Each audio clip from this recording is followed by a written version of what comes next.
Muy buenas noches. De nuevo sobre el tapete el problema de la salud.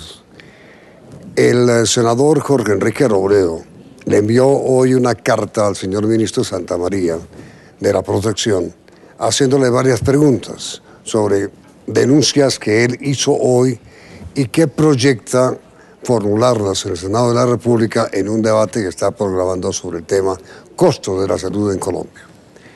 Doctor Robledo, ¿qué dice usted en la carta y por qué la envió?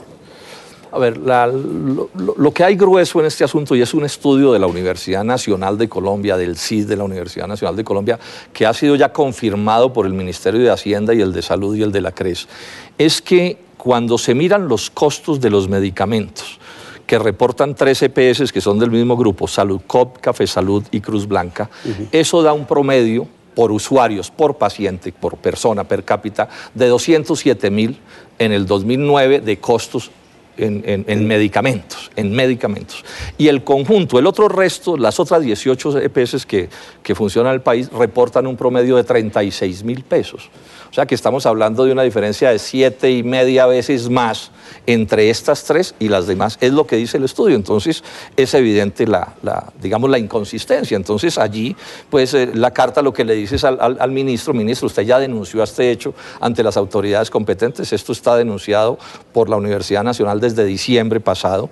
Entonces le pregunta, bueno, ¿y qué ha hecho y cuándo lo hizo? Pues porque aquí podríamos estar ante una defraudación al patrimonio público de una suma enorme, ¿no? ¿Y por qué es en la Universidad Nacional la que termina informando sobre este?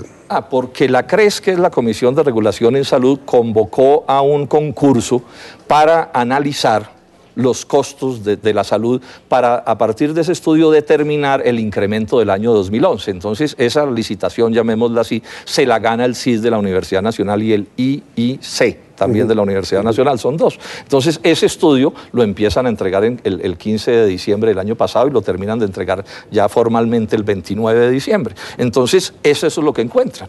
El propósito del estudio, ¿cuál era? Que a partir de ese estudio se dijera en cuánto se incrementaba la plata de la unidad de pago por capitación en el caso de todas las EPS. Son tales las inconsistencias que el ministerio, con la firma del propio ministro, le toca sacar una decisión señalando que van a volver a incrementar con la inflación y no con cifras reales porque las inconsistencias son demasiadas. Que realmente ¿Van a volver a incrementar qué? La UPC, la unidad de pago por capitación, sí, que es la plata que le reconoce el sistema de salud a las EPS por cada afiliado y que es la plata de donde salen las utilidades. O sea, no pueden aumentar de acuerdo con un estudio porque son tales las inconsistencias que cómo se hace. Es decir, si hay diferencias de precios de ese tamaño, de costos de ese tamaño, pues tienen que utilizar la inflación. Pero digamos que esa es la manera como el gobierno en la práctica reconoce que las cifras que está dando la Universidad Nacional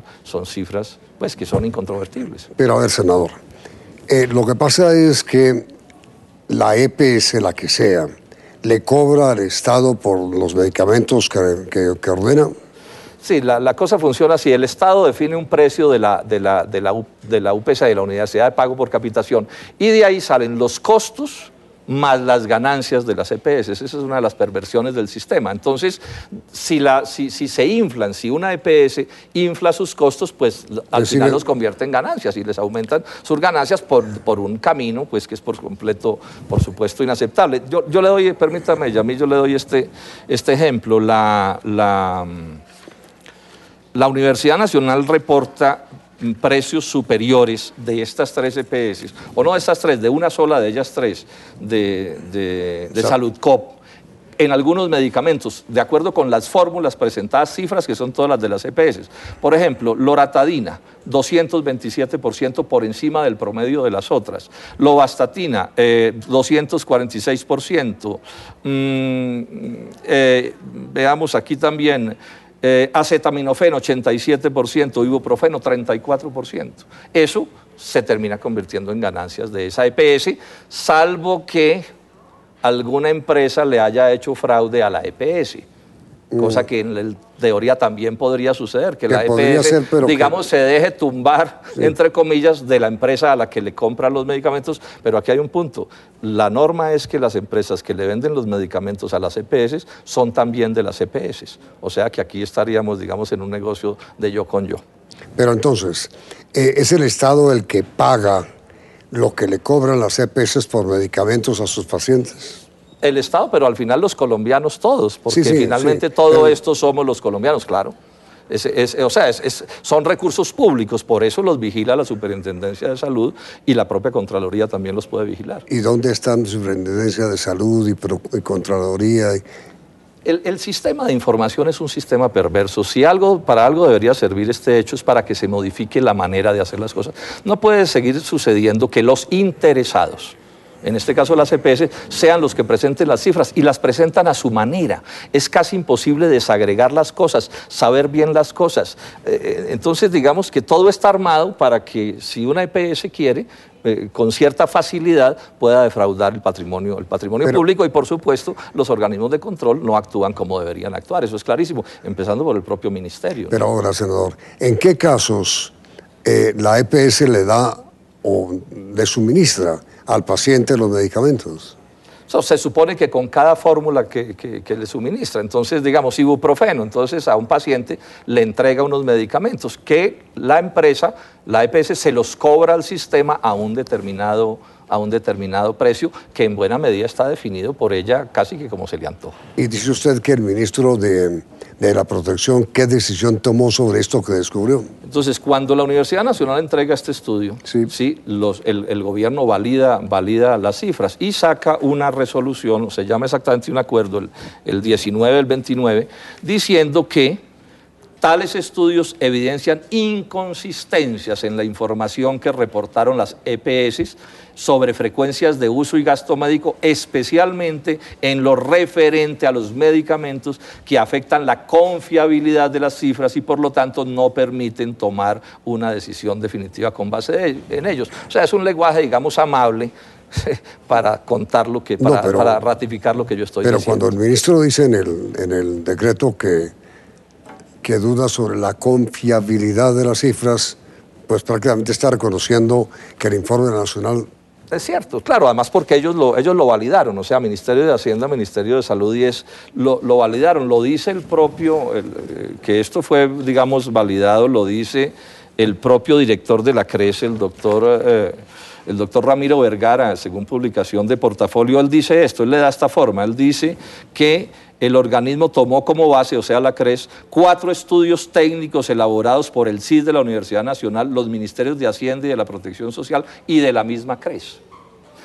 Advirtamos esto, es que la Universidad Nacional lo que hace es coger las cifras, y lo mismo hace el Ministerio de Salud y el Ministerio de Hacienda, coger las cifras que reportan las EPS y simplemente, digamos, hacer sumas y restas, pero las cifras básicas son las mismas y es un problema de correr en computador, digamos, la información que entregan las propias EPS, o sea, que la posibilidad de error en este tipo de cosas es por completo remoto porque es un asunto en buena medida de sumas y restas. ¿Y cuáles son las preguntas concretas que usted le formula al ministro Santamaría? Yo le hago al ministro Santamaría estas preguntas concretas. ¿Por qué su ministerio no les ha informado a los colombianos al respecto? A mí esto me preocupa. Este es un asunto que está conocido desde diciembre. Uno pensaría que estas cosas se deberían saber. Del informe de la Nacional. Del informe de la Nacional y de la propia decisión, validación del ministerio. Denunció este caso ante la Superintendencia de Salud, la Contraloría y la Fiscalía. Si lo hizo, ¿en qué fechas fue? Si no hizo las respectivas denuncias, ¿por qué no? Eso, o sea, porque realmente yo no sé qué está sucediendo. A partir de eso, en el momento en que hagamos el debate en la plenaria del Senado, pues vamos a mirar con más detenimiento, pero de momento que el ministro nos cuente qué están haciendo, porque, claro, al final serán los jueces los que tengan que establecer si aquí hay actos ilegales, si hay corrupción o no hay, o hay defraudación o no del patrimonio público. Pero pienso que las cifras son tan elocuentes que el ministro, me decían a mi abogado, sí ha debido denunciar el caso y decir, bueno, ojo aquí porque aquí tenemos una diferencia de cifras demasiado grande que alguna explicación tiene que tener y que podría llevar a concluir que hay actos indebidos. Pero lo que usted dice, senador, es que ante la contundencia del informe de la Nacional y de las pruebas que usted tiene, que tiene en su poder también el ministro de Protección, no hizo nada. Pues hasta donde yo conozco no hizo nada. Pues, o bueno, o hizo, que sacó una resolución, esta que ya he dicho, en que dice no podemos subir de acuerdo con las cifras que dan porque las cifras no resisten análisis y subamos con inflación. Pero hasta donde conozco, de ahí para allá no ha hecho nada más y creo que la opinión pública no conoce ninguna otra cosa. Pero ahora, ¿es un reajuste que aplicó hasta cuándo? No, el reajuste está aprobado que se haga con la inflación hasta el 31 de marzo, que es la otra importancia de mirar esto. Es que podría suceder que el 31 de marzo sí suban a partir de las cifras infladas de las EPS, cosa que sería pues de una gravedad impresionante, porque es que esto es tan grande la diferencia entre estas tres y las otras que deforma todo el sistema. O sea, al final sería, si se reajusta con ese promedio que está saliendo, a todas se les regalaría, digamos, una plata enorme si se confirma pues lo que está señalando la Universidad Nacional. Usted dice en su informe que Saludcop, Café Salud y Cruz Blanca son... Del mismo grupo, sí, esa es la información que tengo. O sea, que son, representan el mismo centro de poder, digamos, que sería Saludcop, que es, digamos, la más grande de estas tres. Estas otras, entiendo, fueron adquiridas por Saludcop. ¿De quién es Saludcop? Es una empresa cooperativa, ¿no? Entonces, teóricamente, le pertenece pues a todos quienes sean socios o sean, en este caso, afiliados, pacientes de esa EPS, ¿no? Pero seguramente, como suele suceder en esas, además porque son cooperativas tan grandes que eso ya la idea del cooperativismo se empieza a embolatar y vigilarlas es muy difícil, pues representan mucho los intereses de quienes tengan, digamos, el poder allí, ¿no? Ahora, para formular la denuncia que usted está formulando, senador Robledo, ¿usted debió conversar con la gente de Saludcop? No, este es un informe que yo simplemente lo que hago es contar lo que cuenta la Universidad Nacional. Pues yo me atengo, digamos, a hechos muy gruesos y de momento simplemente estoy haciendo unas preguntas, porque además creo que al final termine esto como termine, esto debe conocerse. Y a mí yo pienso que si algo le hace falta a este país es que estos temas se aireen y todo el mundo dé las explicaciones que tenga que dar. Usted anuncia un debate sobre esto, sí. Es decir, el costo de los medicamentos que al fin y al cabo se lo trasladan finalmente al pobre enfermo que necesita su medicamento.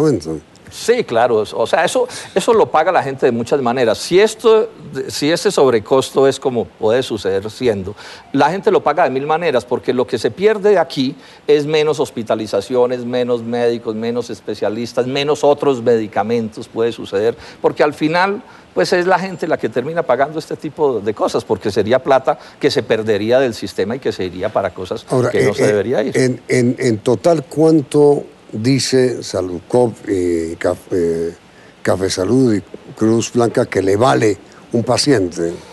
Pues de acuerdo con las cuentas y los datos que ellos dan, digamos que Café Salud dice que le vale en medicamentos, solo en medicamentos un paciente en el 2009, 220.000 pesos por paciente. Saludcop dice que 208.000 y Cruz Blanca dice que 194.000. No, pero en total, es decir, hospitalización... No tengo aquí en esto, pues está por aquí en estos papeles, pero no lo tengo de memoria.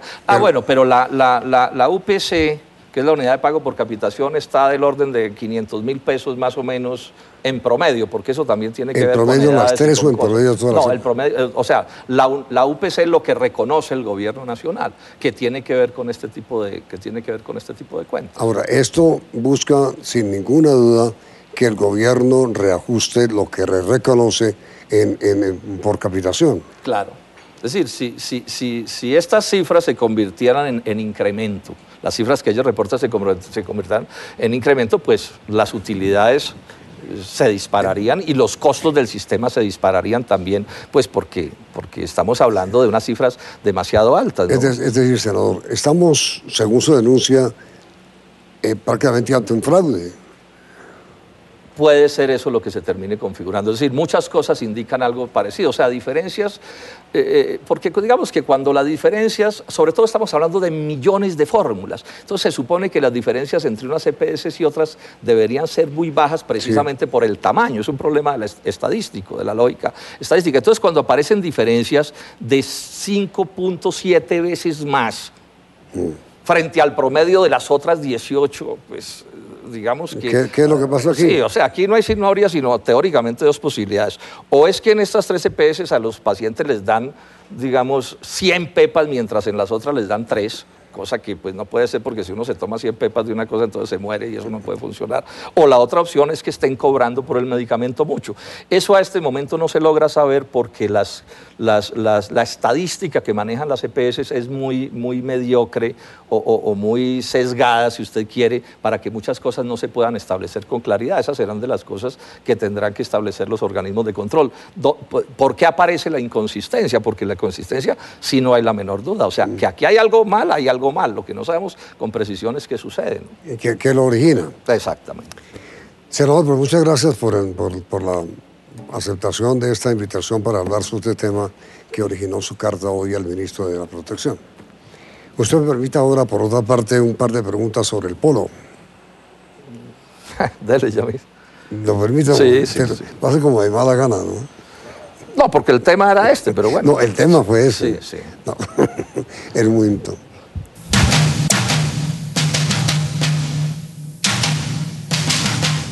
A ver, senador, antes de hablar del polo, usted le dice que el mayor valor que cobran ciertas EPS por costos de medicamentos es del orden de 7 veces más que el resto de las EPS. Pero ¿cuánto vale eso al año? 5.7 veces más es exactamente lo que dan las cuentas. Eso nos da más o menos, da 825.760 millones de pesos. 825.000, digamos, en números redondos.